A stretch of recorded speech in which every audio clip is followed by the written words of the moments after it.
والله بێ ئیشم وەکو تۆ دووەم کە زوویاتی لایڤەکەم باوکە ڕۆ ئەو مسلمانانە بەڕاستی جێگای گاڵتەجارن، هەر زۆر جێگای گاڵتەجاڕی وام نەبینیوە لە ژیانمدا. باشە، سڵاو وەڕێزان بەخێر بێن هەموو لایەکتان.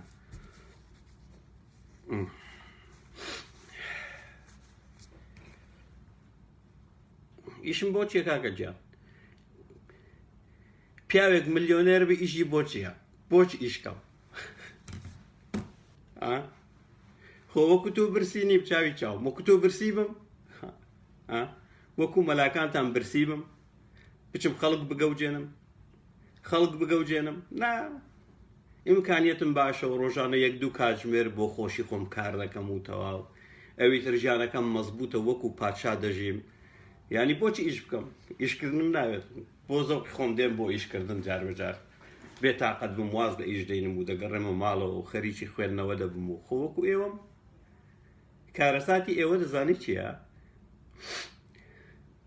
شانازی بە 1.5 بلیۆن دەکەن، بەڵام تحملی کەسێکی وەکو یونس ڕاوی ناکەن. کارەساتی ئێوە لەوەدایە. ئەوە کارەساتە. کەسێک ئەو بەرنامەیم تایبەتە سەبارە بە کاک یونس ڕاوی. ڕێزم هەیە بۆ کاک یونس ڕاوی. ئەڵبەتە لای من کاک یونس ڕاوی جێگای ڕەخنەیە. بۆچی جێگای ڕەخنەیە؟ چکە هاتووە دەوێت تەجدیدی خیتابی دینی بکە، وتاری دینی پاک بکاتەوە لەو کارە قێزەوەنانەی کەوا تێیدایە. دەیەوێتن ئاینەکەتان بۆ معقول بکاتن لەو پۆخڵەوات و قێزەوەنانەی کە 1400 ساڵ بەر لە ئێستا هاتۆتە ناویەوە یاخود تێیدایە جوانی بکاتەوە، بۆی ئەخلاقی جوانی مرۆیی قبوڵی بکاتن. بەڵام مسلمانانی کورد بەڕادەیەک دەبەنگ و گەوجن کەوا قبوڵی ناکەن. بڵن ئێمە ئاینەکەمان قبوڵە بە هەموو پۆقلەوات و بە هەموو کارە قێزەوەنەکانی و بە هەموو شتە ناڕەواکانی و بە هەموو ئەو خوراافاتانەی کەوا تێیدایە. چێژەی ئێوە لەوەدایە. شانازی بە 1.5 بلیۆن دەکەن، ئەو 1.5 بلیۆن کە تیایاندا ئەو پەرتووکەی زۆرترین خوێنەری هەیە و زۆرترین خوێنەریشتەی ناگا. سیرکە گەوجیتان گەیشتۆتە چه ئاستێک؟ گەوجیتان گەیشتۆتە ئاستێک شانازی بە خۆتان دەکەن کە 1.5 بلیۆن و هەزارەها تەلەڤیزیۆنتان هەیە، بەڵام ناتوانن ڕووبەڕووی لۆجیک و عەقڵ ببنەوە و دەڵێن وازمان لێبینن ئەو خوراافەیە کەوا لە پەرتووکەکەماندا هەیە ئێمە بڕوامان پێی هەیە. یونس ڕاوی هاتووە، لای من جارێشتر یونس ڕاوی جێگای ڕەخنەیە، چکە دەوێتن ئاینی ئیسلام جوان بکە، تەجدیدی خیتابی دینی بکە. و تەجدیدی خیتابی دینی لە میسر بوونی هەیە، لە سعودیە بوونی هەیە، لە وڵاتانی ترک بوونی هەیە. ئەوانە فریاد ڕەسی ئاینی ئیسلامن، دەیانەوێت ئاینی ئیسلام لەو پەلەقاژەی تێیکەوتووە ڕزگاری بکەن. جارێشتر بێن چەمکەکان پێناسە بکەنەوە، مانای نوێی پێ بدەن.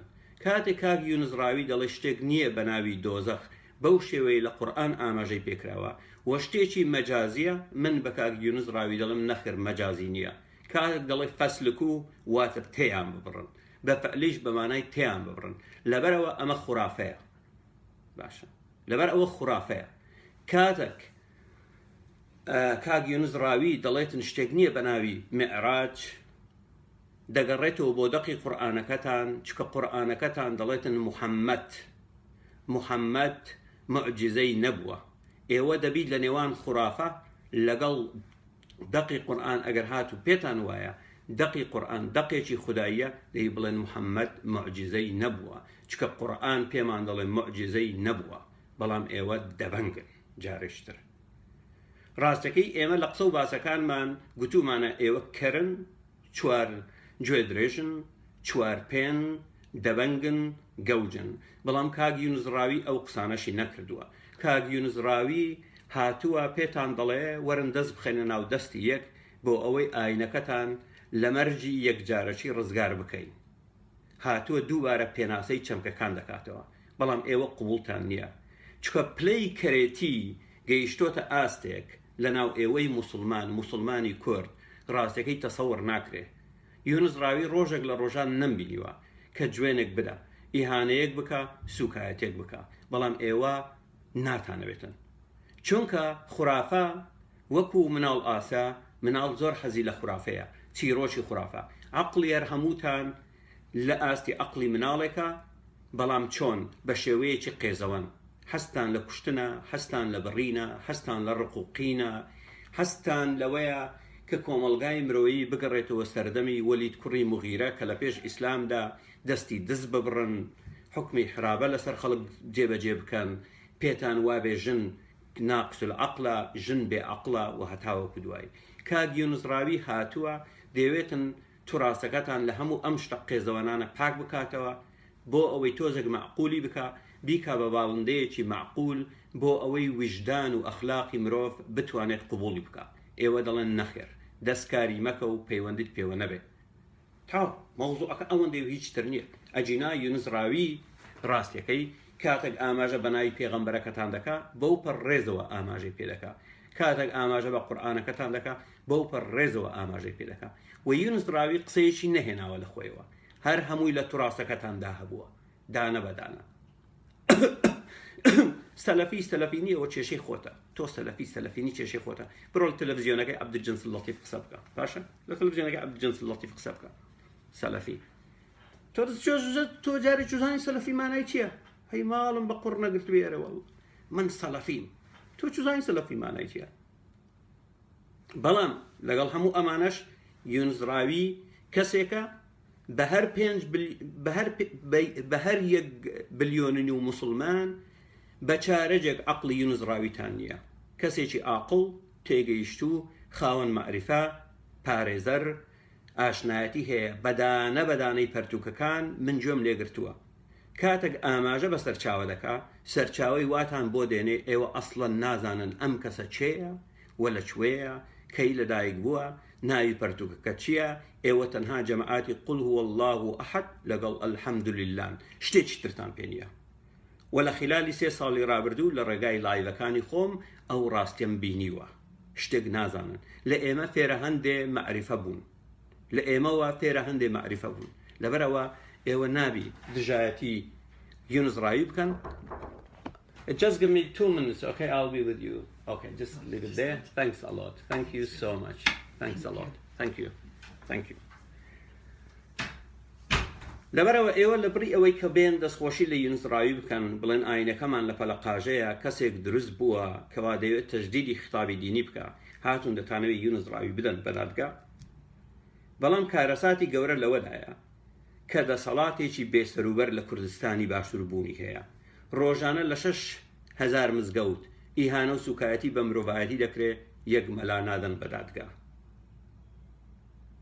ڕۆژانە کەستان هەیە دێدا دەنیشی کۆڕ و سیمینار دەکا، دەیەوێتن میز دەرخواردی کۆمەلگای کوردی بدا، وەزارەتی تەندروستی و دکتۆر ڕێکەوت دانیشتێ لەسەر کورسەکەی تەقەی سەری دێ، نەبایدێ نەباران.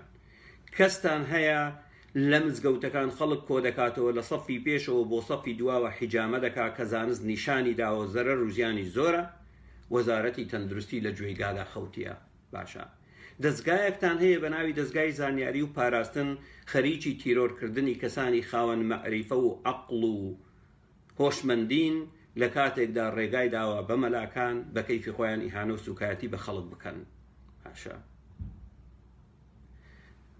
تەنانەت بەڕادەیەک بارودۆخە بەڕادەیە گەیشتووە کە ئەمنی قەومی کوردی لەژێر هەڕەشەدایە، نەک لە ڕێگای تورکیاوە. تورکیا گاڵتە جاڕیە، چکە بارودۆخێکی ئەقلیمیە، تورکیاش کۆتایی پێدێ، نەک لە ڕێگای ئێرانەوە. ئێران گاڵتە جاڕیە، چکە ئێرانیش کۆتایی پێدێ، نەک لە ڕێگای حەشدی شەعبی و حکوومەتی مرکزی، چکە ئەمەش کۆتایی پێدێ، بەڵکو لە ڕێگای داعشە خەوتوەکانی کورد، بەڵکو ئەوانەی کەوا هەزارەها خەلایە یەکە تەشکیلاتیان هەیە لە هەولێر و لە سلێمانی کە بارودۆخێک بێتە ئاراوە، نەک خەڵکی کوردستان زەرمەند دەبن، چکە خەڵکی کوردستان تەواو بە درێژایی مێژوو زەرمەند بوون، بەڵکو خودی ئەم دەسەڵاتەی کە 27 ساڵە دەوێتن بە زەبر و زەنگ لە دەسەڵاتی سیاسیدا ببینێتەوە، سەری ئەم دەسەڵاتەش دەخوا، دەبینن سەری ئەم دەسەڵاتەش دەخوا بە یەکێتی و بە پارتی و بە حیزبە سیاسیەکانەوە. بەڵام دەسەڵات لە گوێی گادا خەوتیە، چکە خودی دەسەڵات بەرگری لەم ئیسلامە دەکاتن، خودی دەسەڵات دیفاع لە سەلەفیەت دەکا بە هەردوو باڵەکەی، بە باڵی یەکێتی، بە باڵی گۆڕانی و بە باڵی پارتی. هەر هەمووتان بەرگری لە سەلەفی دەکەن.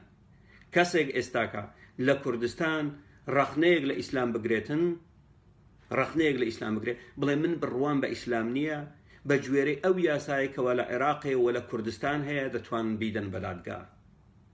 باشە، دەتوانن بیدەن بەدادگا. لەبەرەوە جارێکتر دەسەڵاتی کوردی هێشتا ماویەتی لە چەمچی ئەمنی قەومی تێبگاتن. ئەمنی قەومی هەر هەڕەشەی دەرەچی نییە، بەڵکو ئەمنی قەومی هەڕەشەی ناوەچیە. ئەمنی قەومی بریتێ لەو ئایدیایی، لەو ئایدۆلۆژیای کەوا یەکڕیزی کۆمەلگا پەرش و بڵاو دەکا. هەڕەشە بۆ سەر ئەمنی قەومی بریتێ لەو ڕق و قینەی کەوا کۆمەڵێک بەسەر کۆمەڵێکی تردا دەیڕێژن. بەڵام دەسەڵاتی کوردی هێشتا ماویەتی لەمە تێبگا، چکە دەسەڵاتێکی نەزانە، فڕی بەسەر هیچەوە نییە، ئەوەی بەلایەوە گرنگە خۆی لە دەسەڵاتەکە بمینێتەوە، دزی بکە، فەرهودی بکە و لە خوارەوەی کۆمەلگا چی ڕوودا با ڕوودا. ئەسڵەن مشکلە نییە بەلایەوە، گرنگ ئەوەیە لە دەسەڵاتی سیاسیدا بمینێتەوە و شەریعەتێشدا بینێ بۆ کۆمەلگای کوردی بە ناوی شەریعەتی ئیسلامی. بەلایەوە گرنگ نییە یاسایەکە مەدەنیوی یا یاسایەکە چی بیتن ئیسلامی بی. وەکو بنەماڵەی ئال سعود. ئال سعود لەسەرەوە بۆ خۆیان بە کەیفی خۆیان بەچەبازی دەکەن، ڕابواردن دەکەن، قمار دەکەن، دەخۆنەوە، گروپ سێکس دەکەن، سێکس ئەکسچێنج دەکەن، بە کەیفی خۆیان چی دەکەن بابیکەن. وەکو زەردەمی هارونە ڕەشید، ئەبوو جەعفەر المەنسوور، یەزید بن مەعاویە، وەلید بن مەعاویە بە کەیفی خۆیان چیان دەکرد لەسەرەوە بابیکەن. خەلیفەن، کێشەیەک نییە و نابی تۆ دژی والی بوەستی. لە خوارەوەی کۆمەلگاش شەریعەتێکە و بەناوی شەریعەتی ئیسلامی تۆ دەبی پابەندیبی. بەڵێ دەسەڵاتی کوردی ئەم ڕاستی دەوێتن، جگە لەم ڕاستێک هیچ تری ناوێتن. دەوێتن ئەمە بەسەر کۆمەلگای کوردی جێبەجێ بکە. باشە، دەوێت بەسەر کۆمەلگای کوردی جێبەجێ بکە. لەبەرەوە یونس ڕاوی لە ڕاستیدا بەهۆی دەبەنجی موسڵمانانی کورد دووچاری ئەو وەزعیەتە بووە کە بێن شکایەتی لێ بکەن. ئەجینا دەبوایە موسڵمانان دەستخۆشی لە یونس ڕاوی بکەن و کاتێک مناقەشەیان لەگەڵ ئێمە دەکرد دەبوایە ئاماژە بە قسەکانی یونس ڕاوی بکەن، بڵێن بەڵێ ئەوەیە ئیسلام. باشە، دەبوایە بڵێن ئەمەیە ئیسلام. ئەو دۆزەخەی کە ئاماژەی پێکراو بڵێن مەجازیە، بڵێن مەجازیە. فەسلکوو مانای ئەوە نیە تێی ببڕن. فەسلکوو فی دوبرهی وەیەخرج من مناخره یا فیه. دەبوایە ئاوا بڵێن بۆی تەزدیدی خطابی دینیتان بکەن. بەڵام عەقڵی ئێوە زۆر لە دواوەیە موسڵمانان. باشە، زۆر زۆر زۆر لە دواوەیە و هەموو کەناڵەکانیش بەیەکەوە هاوبەشن لەوە. پارتی، یەکێتی، گۆڕان، بستنەوەی ئیسلامی، حزبی شوعی، هەر هەمویان لە یەک بەرەدان. بێدەنجی بەرامبەر بە داعشە خەوتوەکانی کوردستان، داعشە دەما مقدارەکانی کوردستان لە هیچ وڵاتێکی دنیا ڕێگا نەدراوە کەسێک بە ڕۆژی ڕووناک بێ بە ناوی خۆی بە وێنەی خۆی بە کەسێکتر بڵێ من دەتکوژم. بینیمان دوێنێ کاک زەردەشتمان بینی و کاک ئازادمان بینی و ناوەکانیان دیارە چێە و لە کوردستانیش دەژین و بێ منەتیشن و نەکەر ئەوە کاکە داعشەکان ئەمڕۆکە لە ناو دەستگاکانی ئەمنی پیاوی خۆیان هەیە، سەلەفیەکان لە ناو دەستگاکانی ئەمنی پیاوی خۆیان هەیە، لە ئاسایش هەیەتیان، لە پاراستن هەیەتیان، لە زانیاری هەیەتیان و هەتاوەکو دوایی ئەوە کێشەی ئێوەیە.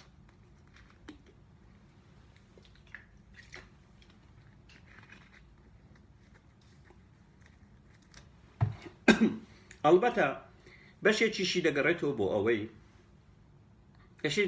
بۆ ئەوەی چونکە جەهل و خوڕافە بەڕێزان ناتوانێ وەڵام بە عەقڵ و منتق بداتەوە. لەکوێ ئەم دنیاە بووە ناتوانێ. ئێمە بینیومانە لە خۆمانەوە و بەرامبەر بە کاک یونس ڕاوی کاتێک دادەنیشن وەڵامیان نییە.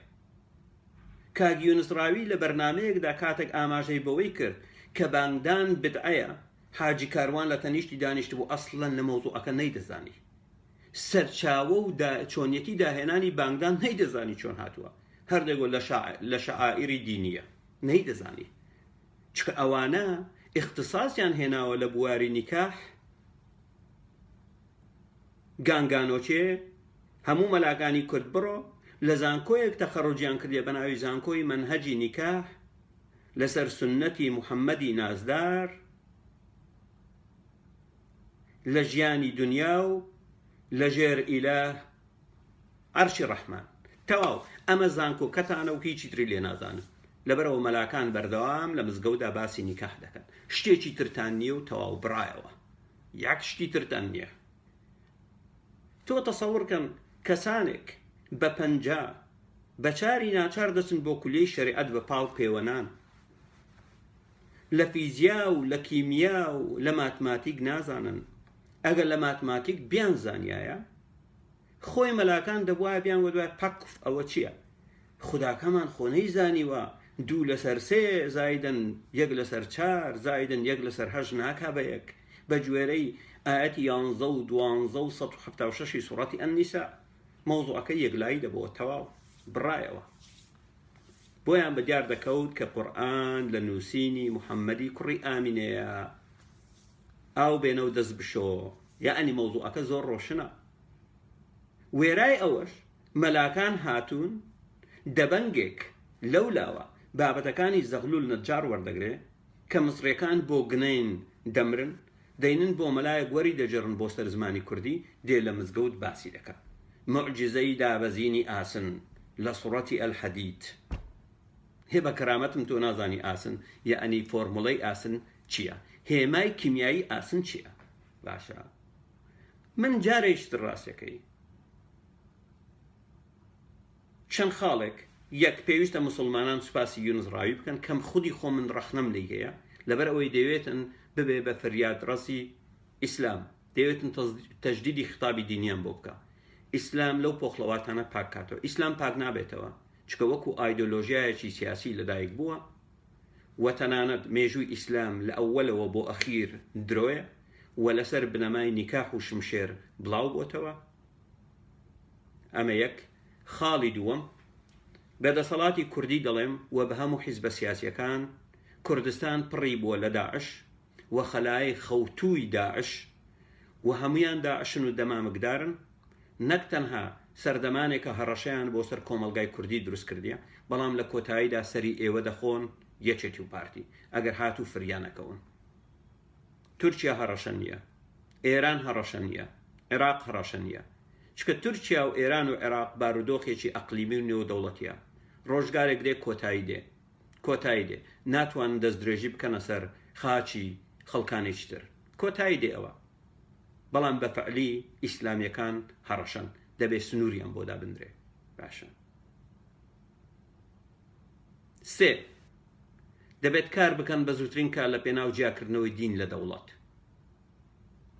لە دەوڵەت چوار خەڵکانی ڕۆشنبیر و ئازادی خواست لەبەر ئەوەی دکتۆر ڕێکەوت وەزارەتی تەندروستی بەکاری خۆی هەڵناستێ وەکو وەزیرێک کەوا بەردەوام لەسەر کورسەکەی دانیشتووە بێ ئەوەی بتوانێت کارێک بکە لەگەڵ ئەوەی کە ڕێزم بۆی هەیە چکە دەیناسم لە نزیکەوە ڕۆشنبیرانی کوردستان هەڵبستن بە سکاڵا تۆمارکردن لەسەر ئەو کەسەی کە ئیدعا دەکات دکتۆرە بەڵام لەگەڵ ئەوەش بانگێشەی خەڵکی کوردستان دەکات بۆی میزی وشتر بخۆنەوە کە ئەمە هەڕەشەیەکی تەندروستیە بۆ سەر خەڵکی کوردستان یاخود بە کۆمەڵ خەڵک لە مزگەوت کۆ دەکاتەوە لە سەفی پێشەوە بۆ سەفی دواوە حیجامەیان بۆ دەکات وەزارەتی تەندروستی بیگرن بڵێن دە تۆش دانیشە با 15 حیجامەت با لەسەر بکەین دە تۆش دانیشە نیو لیتر میزی وشتر بخۆوە لایەنی کەم ئەو مۆزوعانە بەڵام دەسەڵاتی کوردی لی بێدەنگە دەسەڵاتی کوردی لی بێ چێشە نییە کاکەچە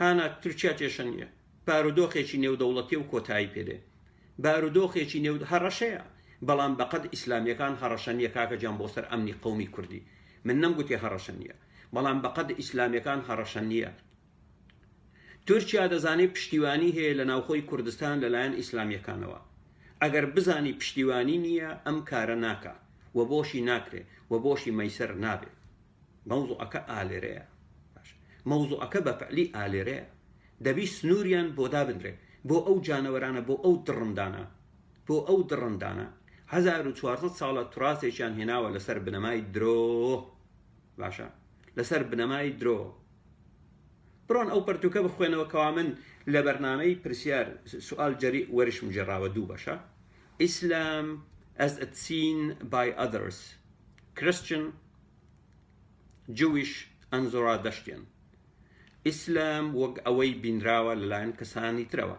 لەلایەن مەسیحیەکان، یەهودیەکان، زەردەشتیەکان. دۆکیومنتە نزیک بە 600 لاپەڕەیە. باشە، دۆکیومنتی کۆن لە دەرەوەی توڕاستی ئیسلامی ماوەتەوە. زەردەشتیەکان وەکو شایەت حاڵچیان بینیوە کاتێک هێرش کراوەتە سەریان، یەهودیەکان چیان بینیوە، مەسیحیەکان چیان بینیوە. هاتوون درۆیەکیان بۆ ئێمە خوڵقاند و ئەلفاروق عومەری کوڕی خەتاب چوو بۆ فەڵەستین، بەبێ شەڕ فەڵەستین تەسلیم بوو و پیاوە گەورە ئاینەکەیان هات. عومەری کوڕی خەتاب چوو بۆ ناو مزگەوت، بۆ ناو کەلیسەکەیان، گوتی من ڕێزم هەیە بۆ کەلیسا، وەرنە ئەو شتانە درۆیە، هەمووی دروست کراوە. شمشێر،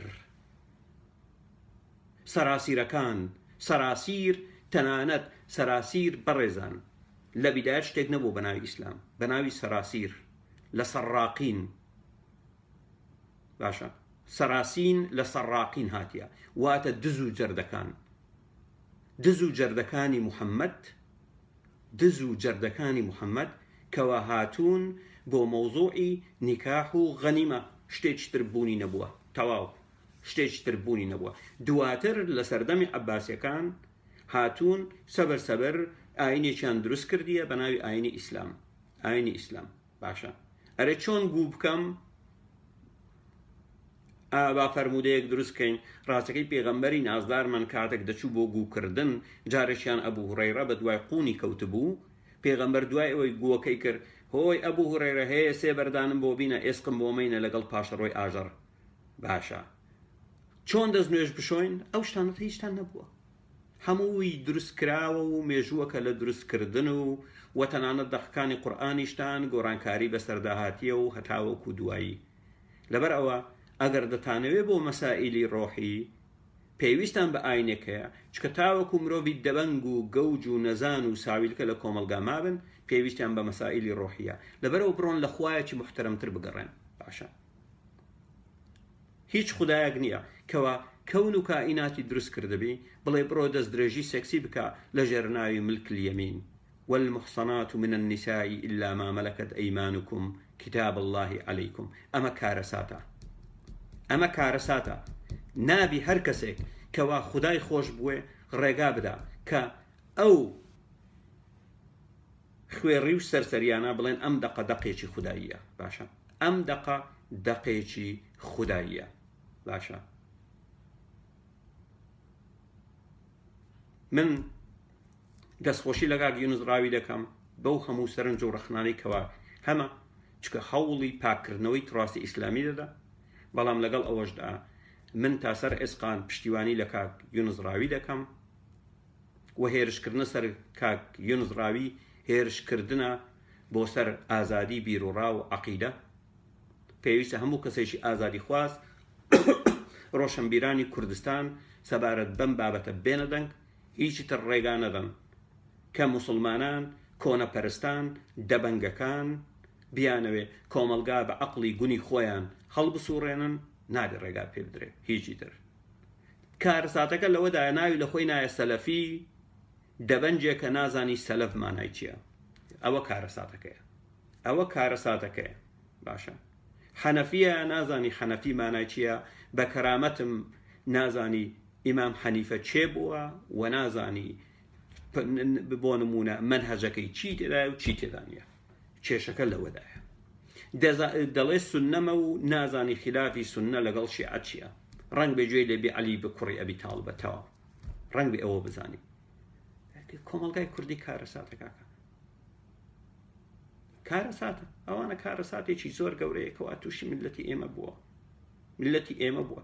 بە کەیفی خۆیان بۆیان هەیە ڕۆژانە ئیهانەی ئاینی زەردەشتی بکەن، بڵێن زەردەشتەکان لایەنەوە حەڵاڵە سێکس لەگەڵ دایکیان بکەن کە درۆیە، لەگەڵ کچیان بکەن کە درۆیە، ئیهانە و سوکایەتی بەژن بکەن، نەفرەت لە یەهودیەکان بکەن، نەفرەت لە کافرەکان بکەن، پێیان بڵێن کەر، بێعەقڵ و بیستومانە. زۆر تەبیعی و زۆر ئاساییە و دەسەڵاتی کوردی قسە ناکەن. ئازیزم، دەسەڵاتی کوردی لەمە و دووە من ڕێگایەکتان پێ دەڵێم. لە هەر مزگەوتێک شاشەیەکی گەورە دابنێن، گەورەترین شاشەی تەلەڤیزیۆن. باشە، لە هەموو مزگەوتەکان هەمووی کۆنێکت بکەن، ڕەبت بکەن بە یەک ژووری مرکزی. هەفتەی ڕۆژانی هەینی مەلایەک بینە، لەو ژوورە خیتاب بدە، لە هەموو مزگەوتەکان بڵاو بێتەوە تەواو مەوزوعەکە کۆتایی هات و پێش ئەوەی وتارەکەی بخوێنتەوە چاوێکی پێدا بخشێنەوە ئیهانە و سوکایەتی بۆ هەر کەسێک تێدا ڕێگای پێمەدەن مەوزوعەکە بڕایەوە ڕاستیەکەی تەواو و ڕێگا مەدەن دەنجی مزگەوتەکان لە مینبەری مزگەوتەکان دەربچێ قەیناکە بانگدانەکە با دەربچێ کێشەمان نییە بەڵام نەبووە لە سەردەمی محەممەدیش وتار خوێنراوەتەوە دەنگەکە تەنها لە ناو مزگەوت بووە ئەو قیژە تاکەی لە ئاستی کۆمەلگا ئەمە بدعەیە کاکە لە ژێر ناوی بدعە ڕێگا مەدەن ئەی هاوارنێ چیربان بارزانی وەزارەتی ئەوقاف وەرە بڵێ من بدعەم قبول نییە چونکە هەر بدعەیەک دەڵاڵەتە و دەڵاڵەت بۆ ناو ئاگر بە حکمی ئەوەی من والیم بەرپرسم من نامێ بەرپرس بم لەو زەڵاڵەتە و دواتر بخرێمە ناو دۆزەخەوە من ڕێگا نادەم ئەمە بدعەیە تەواو مینبەری مزگەوتەکان هەڵبژیرێ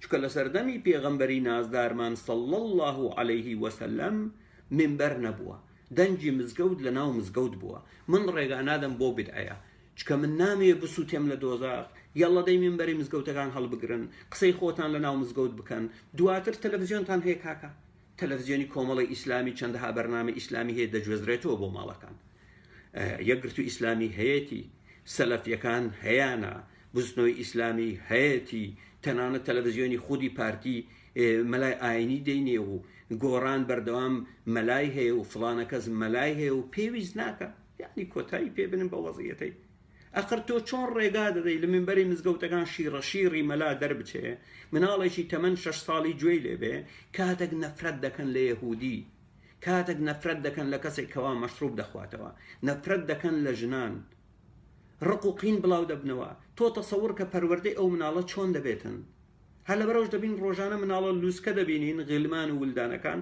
دێن ئیهانە و سوکایەتیمان پێ دەکەن ئیهانە و سوکایەتی دەکەن بێەوەی کەوا شتێک لە ئاینەکەی بزانن کۆتایی پێبینە کاکە قوبات تاڵەبانی نێچیربان بارزانی وەزیرەکان دابنیشن بڵێن کاکە جان ئەوە بدعەیە ئێمە ئامادەنین تحملی ئەو مەسئولیەتە بکەین چونکە ئێمە بڕوامان بە دۆزەخەیە دواتر بۆچی ئێمە ئەڵڵا گیان لە دۆزەخ بمان سووتێنی بڵێ ئێوە بدعەتان کردیە ئەو بدعەیە بدعەیەمان قبول نییە دەبی بگەڕێنەوە بۆ سنەتی پێغەمبەر تاو مەوزوعەکە کۆتایی پێبێ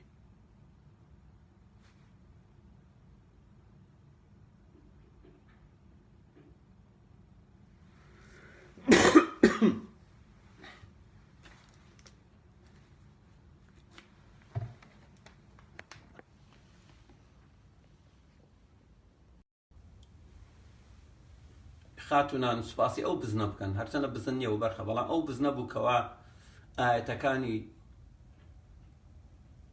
مەمکە مژەی زەرتە زەلامانی خوارد قوبانی چەند جوانە جوان سەیریکەن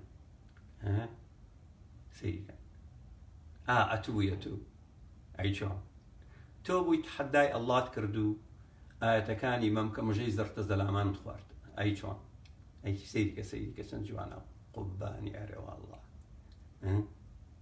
ئەتوویەکو دەی باپیرت بوو دەی باپیرە و شانازی باپیرت بکە تحەدای ئەڵڵای کرد و ئاەتەکانی مەمکە مژەی زەرتە زەلامانی خوارد لەگەی ڕەجم ئارێوەڵا تۆ بووی سەیریکەن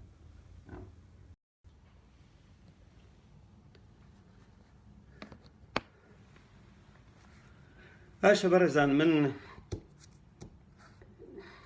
تاسەر ئێسقام پشتیوانی لە کاک یونس ڕاوی دەکەم بە هەموو ئەو سەرنج و ڕەخنانەی دەربارەی کاک یونس ڕاوی هەمە و هیوادارم ڕۆشنبیرانی کورد بێنە مەیدان قسەی خۆیان بکەن پشتیوانی لە کاک یونس ڕاوی و هەروە لە ئازادی عەقیدە بکەن و فشار بخەنە سەر دەسەڵاتی کوردی بڵێن ئەمنی قەومی کوردی لە هەڕەشەیە نەک لە ڕێگای تورکیا نەک تەنها لە ڕێگای ئێران و تورکیا بەڵکو ئەوەی خەتەرترە ناوخۆی کوردستانە کە خەلایەکانی داعشی خەوتو پڕیەتی لە کوردستان لە عەلی باپیر و لە سەلەفیەکان و هەتاوەکو دوایی کاتێکی شات وایە پێویستە بەڵێ هەر بژین